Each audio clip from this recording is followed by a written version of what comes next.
The polished marble floor of Terminal 2 at Chicago O'Hare glistened beneath the late morning sun, casting reflections as sharp as the mines that often pass through.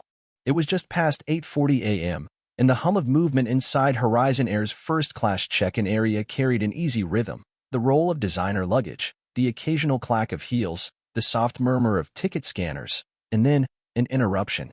An elegant woman in a navy blue tailored suit stepped up to the counter with purposeful calm.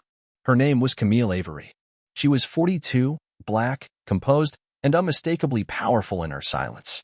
She didn't demand attention, she absorbed it.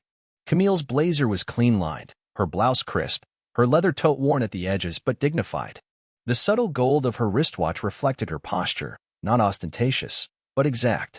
Her braided hair was pulled into a low, tight bun, and her heels made no sound as she stopped in front of the man behind the counter. Tyler Reddick didn't bother to look up. "Boarding pass," he muttered, fingers clacking on the keyboard, tie crooked beneath his chin. The badge on his shirt read agent in charge, though nothing about him seemed in control.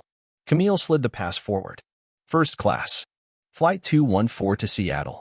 9:15 a.m., she said clearly. Tyler took it with disinterest, scanned it, then frowned. Scanned again.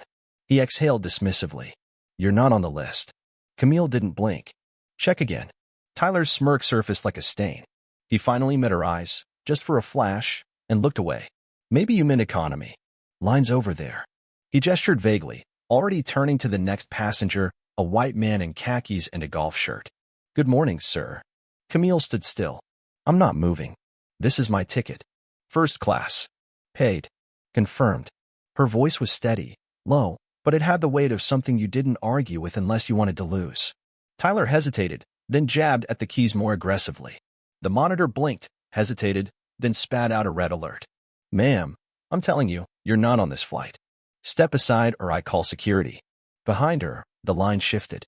A woman in a silk scarf let out a dramatic sigh. Someone farther back began to mutter.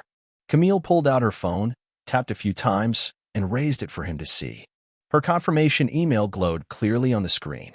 Horizon Air, Flight 214, Seat 2A. Barcode. Timestamp.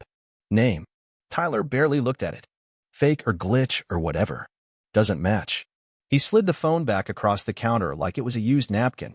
At that moment, a second agent appeared, Lindsay Hale. Mid-30s, ponytail drawn so tight it pulled at her temples. She crossed her arms and fixed Camille with a glare. "What's going on here?" "Your system is wrong," Camille replied calmly. "I'm first class. Fix it." Lindsay scanned the pass herself. Beep. Rejection. Her lips pressed into a disapproving line. "Nothing. You're not boarding." Tyler leaned back smugly. "Told you." Camille had been through worse. Much worse. But it didn't mean the sting had dulled. Being dismissed. Doubted. Reduced. "You're making a mistake," she said to both of them, her voice gaining an edge. "Correct it. Or I will." Tyler chuckled, short and jagged. "Yeah? Go ahead, sweetheart." Lindsay's fingers hovered over her radio. "Ready to call security." Camille stepped forward, calm as glass, and pulled out her phone again. She tapped a number from her contacts, a number reserved for moments exactly like this. "Marcus," she said. "O'Hare. Horizon Gate. They're denying me. First-class ticket is valid. Handle it now." On the other end, Marcus Bell, her COO, didn't skip a beat. 2 minutes. She hung up, her eyes narrowing on Tyler like a steel blade in moonlight. Behind the counter, Tyler fidgeted. He typed faster, harder, hoping the screen would bend to his panic. It flickered. Froze. Then, system error. Invalid entry. He slammed a fist onto the desk. "What the hell?" Lindsay's radio crackled. She turned slightly, whispered into it. "Yes, sir." "She's still here." "What do you mean, check the VIP?" The rest was lost in the swell of voices behind Camille. A man in a business suit grumbled, "I paid for first class. This is ridiculous." A young mother rocked a stroller. A toddler began to cry. Camille remained immovable. "Flight 214 to Seattle. Boarding is paused. Please stand by for updates." The announcement hit like a cold wind. Tyler stared at the screen, muttering curses. Lindsay turned pale, her jaw tightening. Then, a new figure pushed through the crowd. A man in a wrinkled Horizon blazer, sweating beneath the terminal lights. "Miss Avery?" he asked. Camille nodded slowly. "I'm Greg Mathis, gate supervisor." "Ma'am, I am." "I am so sorry." There's been a system issue. Your ticket is being reinstated.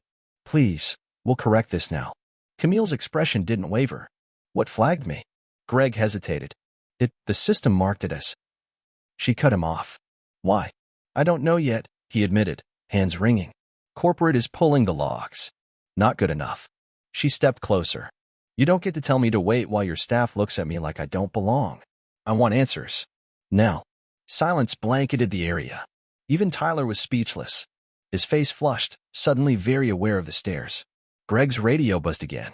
This time, loud and clear. Camille Avery, CEO of Avery Innovations. VIP status. System flag was internal error. Boarding must proceed.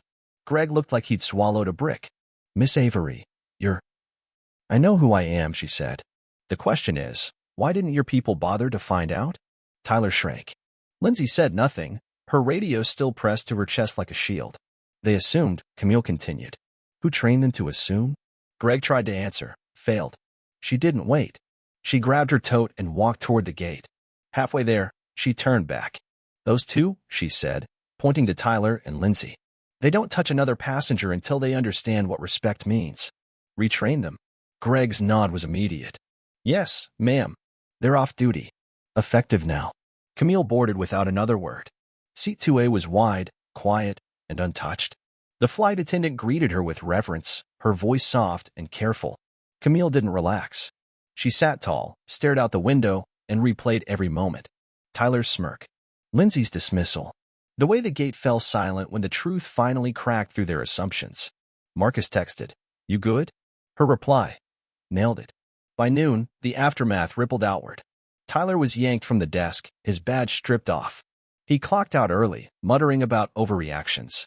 Lindsay stayed behind, silent in a mandatory retraining session. Greg sent an email that evening. Miss Avery, agents reprimanded. Flag review underway. Your feedback's been added to our training material. Camille read it, then deleted it. No response necessary. The lesson had already been taught, without spectacle, without shouting. A lesson etched into the core of a company that hadn't seen her coming and wouldn't ever forget her again. She didn't destroy the system. She reprogrammed it. And she carried the key in her pocket.